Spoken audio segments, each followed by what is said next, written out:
Satu siswa SMK di Buleleng, Bali tersangkut kasus pencurian ikuti ujian nasional berbasis komputer. Ia ikuti ujian dengan dikawal polisi. Senin pagi, siswa kelas 3 SMK Negeri 3 Singaraja ini terpaksa ikuti ujian nasional berbasis komputer dikawal polisi. Siswa berusia 18 tahun ini dibekuk polisi lantaran mencuri laptop di Buleleng pekan lalu. Meski dijaga dua polisi, siswa berinisial GS ini tetap bergabung dengan rekannya jalani ujian. Orang tua Gede Sukayana menjelaskan anaknya tersangkut kasus pencurian lantaran ajakan salah satu tersangka yang hingga saat ini buron. Itu pun temennya juga tanya nih, memang disuruh diajakin. Bilang nggak sama otaknya ini. Otaknya pertama masih buron.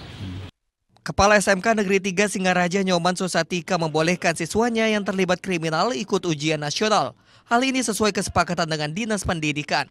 Sesuai dengan regulasi yang ada, maka siswa tersebut berhak untuk mengikuti ujian dan orang tua sudah koordinasi ke sekolah dan kita juga koordinasi sama pihak keamanan.